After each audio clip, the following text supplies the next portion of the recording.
to me, but now it's time to get practicing. So we have invited a very dear friend of ours and a very, very experienced host, Alireza from Holland Park Media, and he will be helping out with learning how to pitch.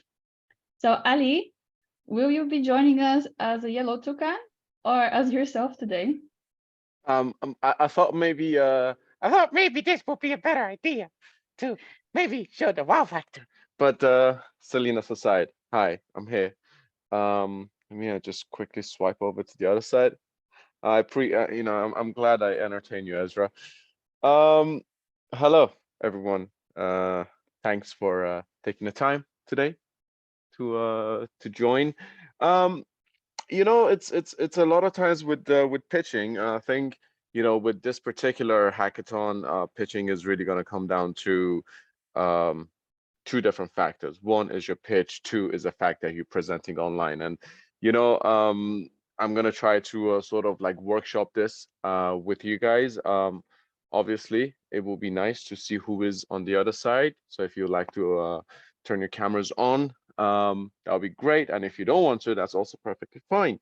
But what I would like to do is actually have less of a sort of one-way seminar thing with you guys, more of a sort of back and forth workshopping and try to answer some of the questions you might have as well when prepping your pitches for next week. Obviously, you'll start the hackathon on Friday. You'll be pitching on Sunday.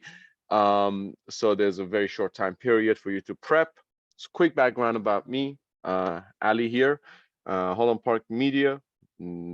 Actually, funny story. I did the pitch training for the very first edition of, no, for the second edition of Hackathon for Peace, Justice, and Security, Hackathon for I Good. still have a picture of that one, I think.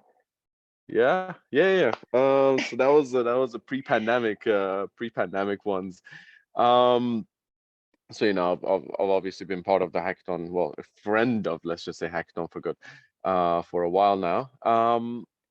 Yeah. So in this sort of hour, less than an hour now, I want to kind of go over a few different items with you and see if you guys have any questions. I think the first one is really the fact that these pitches will be done online, and that has a very different challenge to it when pitching online compared to when you're pitching in person. Um, just some of the simple information, your tech setup. For example, I run a media company. This is actually the studio where the opening, the kickoff event was on Saturday. So normally we have like really nice microphones and cameras and whatever. As it just so happened, my laptop decided to crash. So now I'm coming to you from my phone. But I think it's always good to have that backup option in place. Make sure that you have good quality headphones. If you are here at the Hague Tech, which is actually where I am right now, or whether you are joining remotely, it's really important to make sure that you've got some really good quality microphones and good quality webcam in place. I don't know your tech setup. If you want to show it, feel free. Then we can kind of like look at what you guys have and see how we can sort of position some of these stuff a little bit better. But it makes quite a lot of difference. Also, the silly stuff, really take advantage of the fact that this is coming online, right? If you guys have experience using OBS, feel free to use things like OBS Studios in your pitching.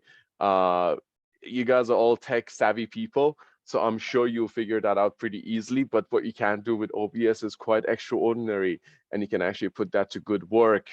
Bring picture in picture, bring things, maybe even insert like a few images or whatever, or gifs or whatnot. You see that wow factor, right? So like this right here, it's a tiny little prop, right? But if you can kind of make use of it just to grab the attention of the jury, it will make quite a lot of difference. From my experience, generally it is the most memorable pitch that is the winning pitch, because you've got a jury. Milena, help me out here. How many pitches will be there in the first round? sort of back to back? Yeah, so the first round per challenge will be anywhere between 6 to 8 teams. This is why we have a strict amount of time for pitching. So 6 to 8 teams right after each other. Then some, of course, Right. decision time. And you will be going into the second round to hear the announcement of the winners. And basically from there, we start pitching all over again for those Yeah, teams that have been and selected. you know, if you've got like 6 pitches each 5 minutes, so you've got a jury that's really has to stay attentive for 30 minutes. And let's face the fact, they're not going to stay attentive for 30 minutes.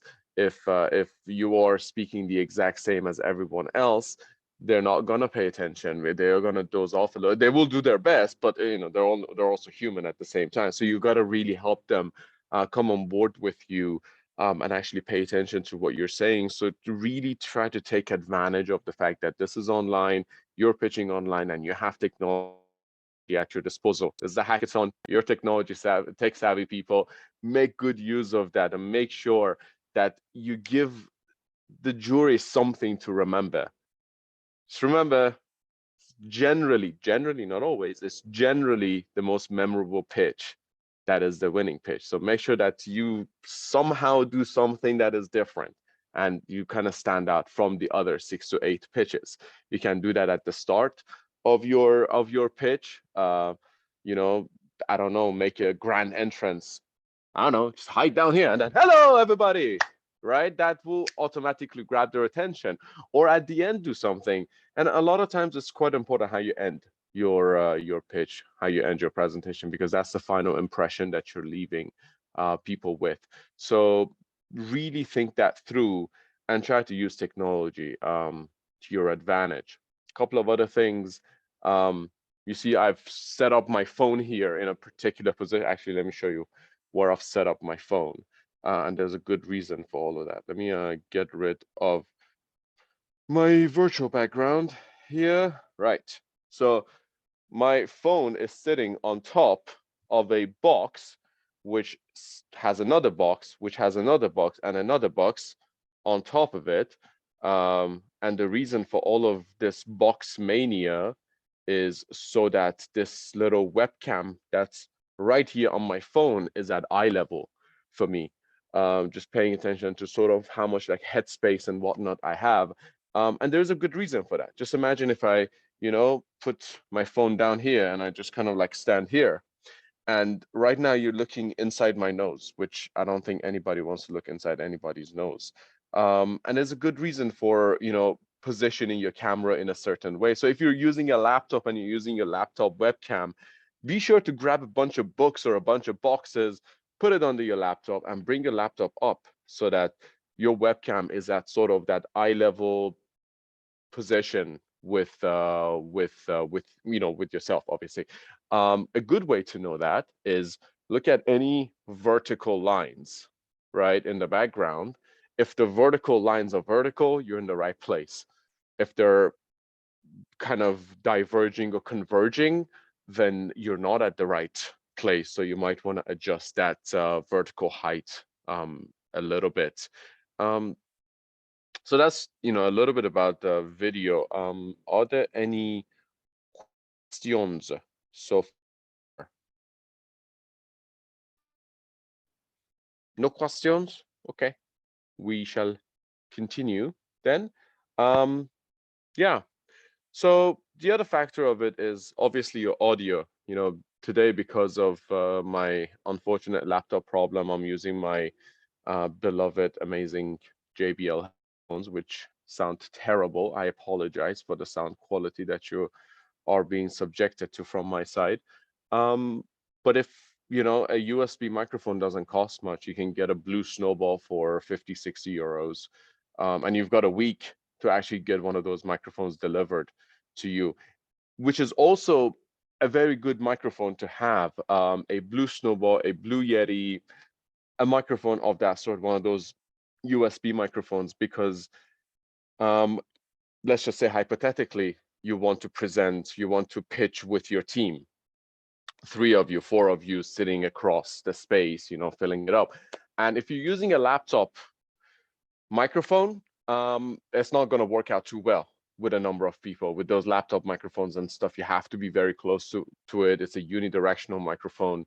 But if you get a Blue Snowball, a Blue Yeti, any sort of omnidirectional condenser microphone, what those microphones do is that they actually have a higher sensitivity, so they will pick up noise from a lot more directions. So then you could really just fill up the space with 4 or 5 people, put a microphone somewhere around here, and all of you can speak. The audio will be picked up, and it's very important. You see, audio is half of that video that you're sending, and that's your form of communication with the jury. So you have to make sure your audio is clear. What you don't want is the jury saying like, oh yeah, sorry, I didn't hear that part about your concept. Well, shit, that's 40% of the whole thing. And if they can't hear it, then there's no point in any of it. So yeah, go ahead, Marina. Ali, if I may add also something to this, of course, some of our participants are joining online so they can set up their space in the most comfortable way. But some of the teams will be joining on location. And then in that case, of course, you do have to be mindful of each other when pitching, to be quiet, because we will be all in a big space. All of the pitches will be done through a call though. So I will not be having like a general space with a stage because of the hybrid nature of the hackathon. So set up your own space within the co-working where you can pitch from your device.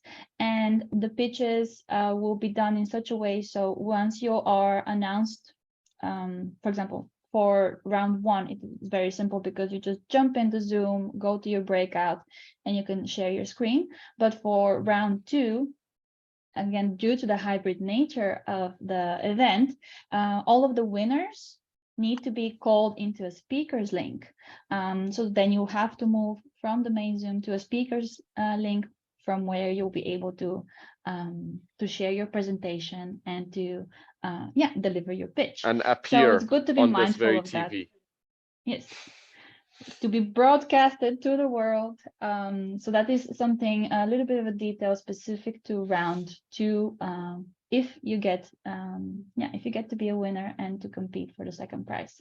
So be mindful of that and make sure you find your comfortable space.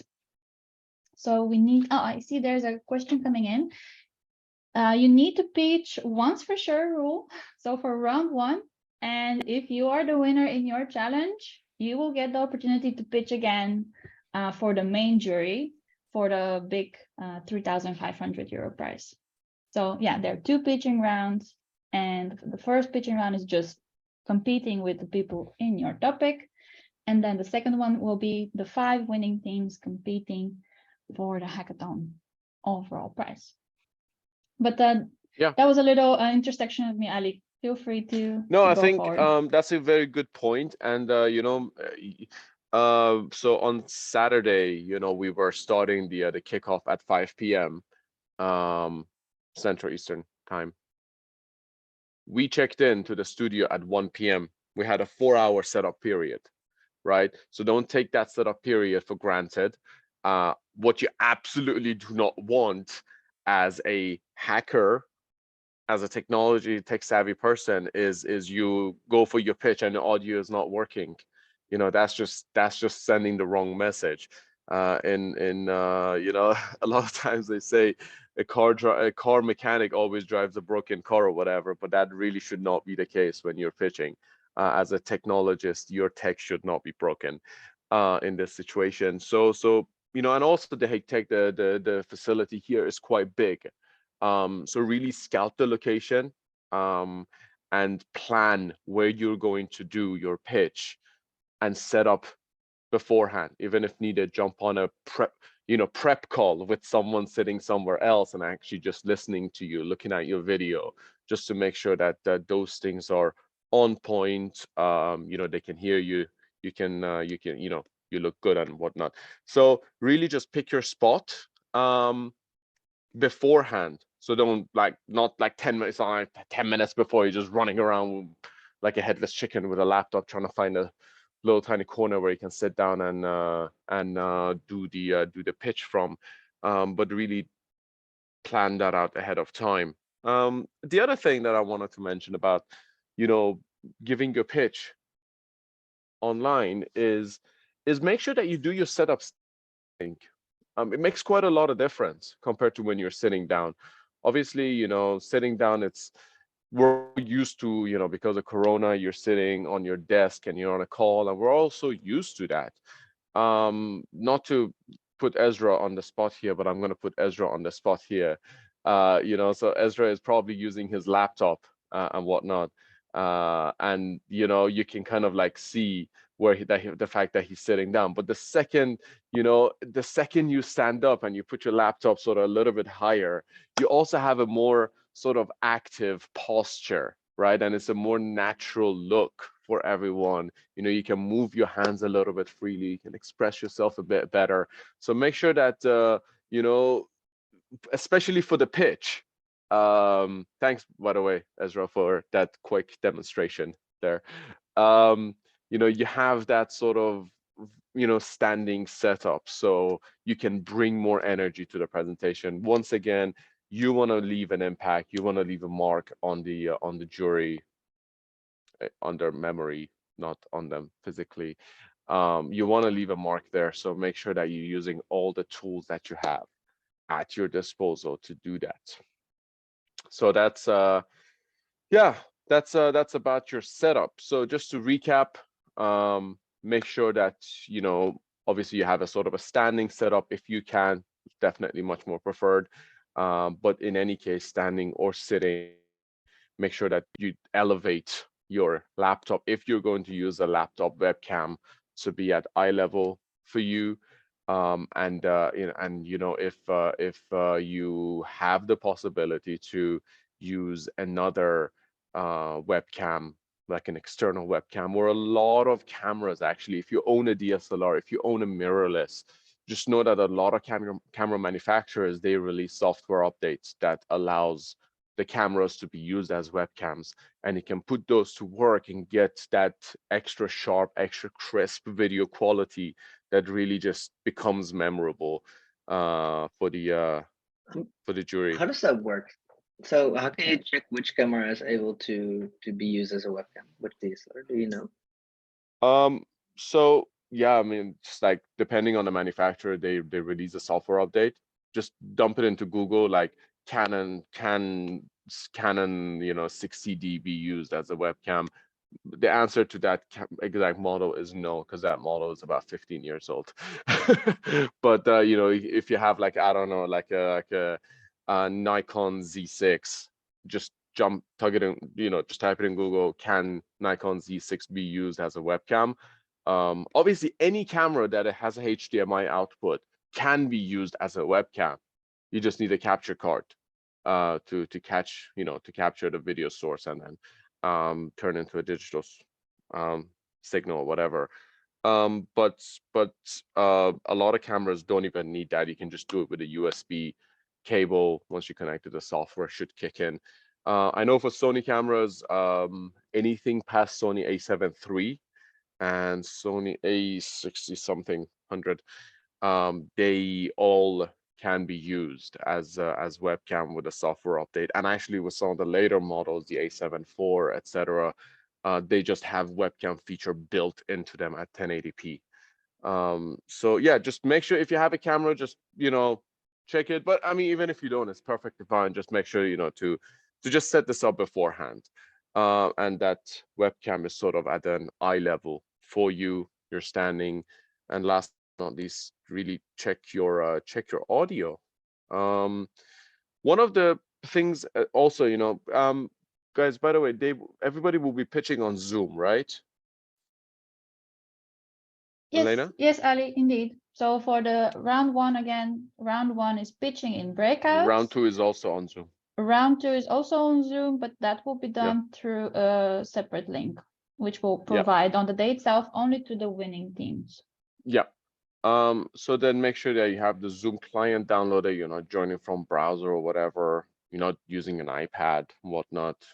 And if you want to use a virtual background, use a virtual background. it makes quite a lot of difference, especially if you have like your whole team in there in that breakout room. Everybody's joining from a separate, laptop or whatever. And then if you have like all of you has the same virtual background, I think that's kind of a cool way of showing solidarity. So put those things to good work, and make the best of it. Another thing is about lighting. Just FYI, I have just these lights were set up in the studio, so I just kind of turned them on. But if you don't have lights at home, just go ahead and find a window, right? Go ahead and find a window. I've got one window over here. Oh crap, we've tightened that one. Yeah, but I've got a window here, so make sure you kind of just looking at that natural source of light. If it's during the day for you, if you're anywhere in Western world, then say farewell to natural light. None of that exists these days. It's dark and gloomy and sad. I was raised in Malaysia, man. I'm not used to this kind of weather. Yeah, my vitamin D levels are running very low. But anyways, make sure your lighting is on point and you don't have a giant source of light in the back. And a final thing is practice your slide sharing. One of the absolutely most annoying things is when you share your slides and then it's on the speaker view. The view on PowerPoint where it's kind of like the slide and the next slide and the speaker notes are there. You don't want that. You do not want that. And if you get into that, just learn how to quickly navigate yourself out of that. One of the best ways to do this is actually to share a window. So if you're on Windows, if you're on Mac, doesn't matter. If you're using PowerPoint, first share your slide, then Alt tab or Command tab, I think, on Mac, back to Zoom, and then share only the slideshow, right? That way you completely mitigate any chances of people seeing your speaker notes, seeing the mess, your hidden slides, whatever it is you might have in there. Make yourself comfortable with that process. Obviously most of you guys are coders, so alt tabbing will not be an issue for you guys. So just be sure to always share the slide first and then alt tab back to Zoom, and then only share the window, not the desk, not the screen, but the window, which is only the slideshow.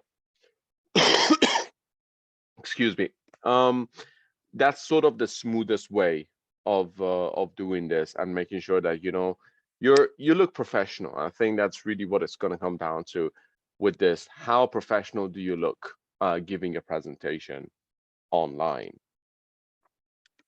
These are more or less the tips I wanted to share with you regarding the sort of pitching and giving presentations online. Do you guys have any questions? Feel free to unmute yourself and ask.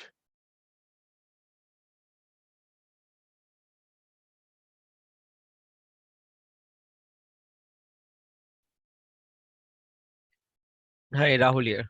Can you hear me? Hello, Yeah, Rahul. we can hear you Yes. well. Okay. So let's assume that we are doing the first pitch, and as you have mentioned, we should share the slideshow, not the desktop. Mm-hmm. If in Yeah. case we want to share something which we have developed, in this case, how should you uh, give us some suggestion? How should we present that? Yeah. Not only the Uh, slideshow. yeah. What I suggest, do you have 2 monitors? No, that's one. Okay. If you have 1 monitor, then my suggestion to you in that case would be to only well, either put what you've developed into PowerPoint. So for Mhm. example, what you could do, which also works beautifully on PowerPoint, is if you have videos, right? If you have like a product demo or whatever you want to show, screen record that video, that demo, and put it into PowerPoint. And actually, what you can do is have that video on autoplay, right? So once you go to the next slide, it just starts playing. Or you can also have it play in full screen. That's one way of doing it. The other way, that I would suggest doing it, if you can get another screen, that would, like, your problem will be solved. Just get another screen and use the secondary screen to only share content from. So either it's your slides, or it's your product demo, or it's like a website or whatever it is. Have everything stacked up at the back over there and just alt tab your way through those, right? So in that case, then you'll be sharing a screen. And if you have audio, remember on Zoom, if you want to share audio, you got to click that little check button. You got to check it that says share computer audio. Don't forget to do that when you're doing it. A lot of times, if you're doing, like, my suggestion is, if you know you're going to be sharing audio, one time test share the audio and check that. And the next time that you're on the same call, you're sharing slides again, it will automatically just have that option checked for you. So you don't run into a situation, oh crap, the video is supposed to have audio. Wait a second, let me share my screen again. So yeah, that's kind of what I would suggest doing. But yeah, you got a week. Maybe get another screen in the meantime, if you can. Or if you're on location, of course, we could perhaps try and see with our location manager if we could arrange something, but do please let us know in advance. Yeah. If you would like to use something like this, and of course, we have to see how many are available. If there are any other questions, you can, yeah, of course, unmute yourself like this or drop them in the chat. Ali, may I also share one more thing? Because of course, the people who are joining the workshops today and tomorrow, you are all full track participants. So you should be able now to see an example of the Miro board that you all have access to. If that is correct, let me just go full screen. Yes, so of course, we're just starting up today, and this was a more technical introduction from Ali. We touched upon some of the content and the requirements as well. But going through your Miro board, you will eventually reach the preparation for pitching. So yeah, you will also have some tips and tricks over here. If there are any doubts, going into the 48-hour hack or going into the pitch event, you can always reach out to us. Ali, do you want me to zoom in? I see you going in. Yeah. Well, this is what I wanted to mention. So yeah, try out your Miro board, work together with your team here. I think that will also help you to split tasks, keep track of your progress and your preparation so that you feel confident and ready for your pitching on Sunday. Yeah, I think just to, sharing Miro board, please. Yeah, I see Miu, I hope I'm pronouncing that right. So if you're a full tracker team, you have received in your team chat your designated Miro board. So this, what I was showing now, is just an example board that we of course copy, but each team should have received already their link. I hope that helps. And in case, Mio, if you're not a full track participant, so that means then your team did not receive a link like that, please send me a message and we can still create one for you if you would like to use a Miro board. Yeah, I see. Perfect. Thank you. Yeah, we don't offer it to everybody because of course it takes some time. So you cannot really do this just during the 48-hour hack. So that's why it's mainly for full trackers. But Ali, back to you. No, I just wanted to quickly jump in about the there are lots of different ways to pitch, and I think we could go on the aspects of public speaking, we could go on the aspects of how to structure and everything, and everybody has a different style. There is no right and wrong with this. There's certainly better and worse practices, but there is no right and wrong. But one of the things that I can share with you is, I've been a judge in many sort of like public speaking pitching contests, and when you're a judge, you are put in this position where you have to make a decision in that moment. So I'm going to tell you a little bit how my mindset was, and also a lot of the other judges and jury members that I've talked to over the years, what goes on through the mind of a judge when they're watching your presentation. And, you saw that checklist, 40% on this, 15% on that, 5% on that, 10% on that. And it almost works as a checklist. And one of the best ways to, again, the most memorable one will most likely be the winner. That's in my opinion. That's in my experience. And that's just because if you're likable, if you're memorable, people are more, they tend to be less critical on you at a subconscious level. Not teaching you how to trick people's minds, but I am slightly teaching you how to trick people's minds here. So, having that sort of like good, approachable, pitch friendly environment when you're pitching and all that, that helps quite a bit. But also at the same time, make sure you take those criteria and you really check it off one by one. When you have like sort of like, the bulk of the points are coming from concept, right?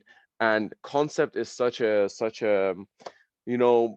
vague thing to explain. So this is where your why, how, what, as an example, comes into play. But I'll share another little trick to quickly get your concept across. It's called the X of Y, right? Let's just say you have developed you have the concept to develop a certain product or service or whatever, and you want to, for example, quickly get it across in the first 10 seconds, right? And say, hello everybody, for our challenge we've decided to come up with this idea, and to put it very shortly, right? Because people are kind of expecting a 5-minute presentation before they actually know what it is. Now, what if you can give it to them in 5 seconds? And that's where the X of Y formula comes in. It's very useful. It's the Uber of data science, right? Or so the X is a well-known company or model or whatever. And then the Y in that formula is what you're tackling, right? So for example, if you can kind of fit your solution or your service or your product or whatever into that formula and really just get that out there on the first 30 seconds while you still have their attention, they're very sharp, they're giving you full attention. Now you suddenly give that 5-second thing to them. It's like okay, that's interesting. How are you going to approach that? And that's where you kind of get their attention again, and they're going to pay attention to you more. And it also helps you get that concept across to them, which is where the bulk of the information is. I remember the second edition of Hackathon, I shared a few suggestions about how people could get concepts across. And I remember during the pitch moment, everybody had the same thing. And at some point, one of the jury members was like, who was the pitch trainer that kind of like, because I see the same trick here. So it's a benefit for everybody who is in this call right now to took the time to come to this call, actually put this trick to work, because it will make quite a lot of difference. It will differentiate your presentation from the rest of the presentations quite a bit. The X of Y formula. So just to recap, the X is a well-known brand, a well-known concept of or a startup or whatever. And the Y is what you're tackling. So for example, we had a startup at some point that was kind of like collecting digital art from museums and everything, and we called it the Pokemon Go of art. Now at that time, everybody knew what Pokemon Go was. It's a game that you kind of go around the city collecting stuff of art. Well, that's exactly what it was. You go to museums and you go to galleries and you collect art from those places, and that really got the message across to people in a short span of time. And then later on you can go into the details of it, but once you give people that, you always give them something to fall back on. If at any point they don't actually understand what it is you're talking about, they always have that to fall back on. But like, yeah, but they are doing this, right? They suddenly feel empowered and they're like, you know what, I know what they're doing. I get it. You give them the opportunity to get it, and I think that's a pretty powerful tool to use. And that's really going through the mindset of a jury, because a lot of times there's a lot of information coming at you. You have to give them a score. You don't want to overscore. You don't want to underscore. You don't want to get into a conflict with the other jury. There's a lot of psychological stuff happens when you're a member of the jury. So I don't say take advantage of it, but I'm just saying be mindful of it. I'm not saying really play on those factors from the jury member's psychological perspective, but be aware that they're also people, and they're also just paying attention, doing their absolute best to understand what it is you're saying, and give you an appropriate score based on to the best of their ability. So give them something that they will understand. Not all of them are technologists. Not all of them are hackers themselves. So there's really no need to go into the nitty-gritty details of your code, because, well, it's 5 minutes. You can't get it across in Yeah. 5 minutes. And Ali, maybe also to follow up on this, we mentioned already in the kickoff, of course, that the jury panels are structured in such a way that, at least for round one, we have the challenge owner present, we have a tech or data expert, and a business innovation or design expert. So yeah, there's a mixed expertise there. Of course, you have to show your prototype, but if there is something technically unclear, I guess they will just ask you, like the technical expert will ask you afterwards to expand on that. So yeah, really make your selection, make it memorable, as Ali mentioned, and then the questions can help you really add details and highlight certain things. I also want to mention that indeed, Ali now is giving you, of course, one way to go about things. As he mentioned, there are a lot of different ways to pitch. What you see on your Miro board is a little bit more tailored towards entrepreneurship projects, where you're really pitching a business idea. So yeah, if you would like to work on a business idea like that, feel free to check that pitching approach as well. And it really depends on what you and your teammates will come up with, right? Are you really going for a business startup kind of solution, or if you would like to co-create together with the challenge owners, we really recommend building up a good roadmap to show them, hey, this is also something that might happen after this pitch, right? So try to get the challenge owners with a message of, yeah, we would like to keep on working with you, if you want to be, of course, flexible and stay involved in the development of this topic. I think again, there's no right and wrong. There's no, there's no ultimate way of pitching. Go with your gut feeling, do what feels right to you, but just make sure that you touch on those important aspects. And no matter who you're talking to, always assume they understand only about 30% of what is coming out of your mouth, because that's just how it is. Not everybody will absorb, will comprehend every single thing you tell them. There's a lack of efficiency with certain, with communication. Nothing is ever 100% efficient. So just make sure that, if you need to repeat stuff, if you need to, I don't know, figure out a way to reinforce a certain message, or just speak softly and slowly and calmly, whatever it is that is in your style, make sure that, and also assume that they're not getting everything. So sometimes, with some really important stuff, you have to repeat them, summarize them, or reference back to them at some point later for them to remember. So yeah, just, take your time with development of your pitch and practice it as much as possible. You don't want to write a script. Make sure you have some bullet points. Because if you have a script, you might just robotically speak your script as if you are the auto-generated voice on TikTok. And that would just feel unauthentic and rubbish to them. The most important thing is for you to be human, is for you to be approachable, likable, and if there are certain aspects of it that they need clarification on, there's always a Q&A. And here's a final trick that I would like to share with you. Deliberately leave out some information so you can anticipate what the questions are going to be.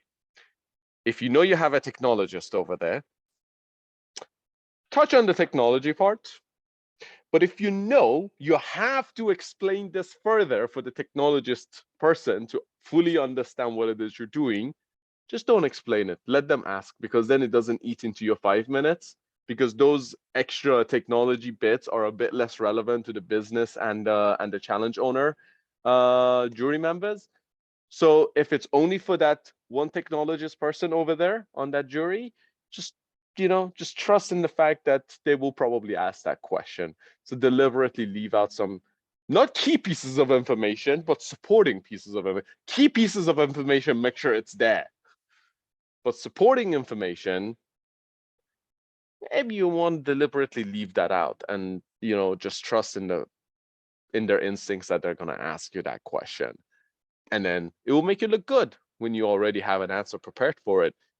I even know of some people who deliberately leave out a whole lot of information, but then they have backup slides at the end of their slide deck. And then they're like, oh, yeah, we had this one slide that we wanted to show, but because of time limits, we didn't show. But here is some additional supporting material for you, sir. And then that'll make you look very well prepared, very knowledgeable about what you're doing. And of course, that's what it's all about. For you to be prepared, for you to be knowledgeable and an expert in what it is you're doing. And that would get you a lot closer to winning the ultimate challenge.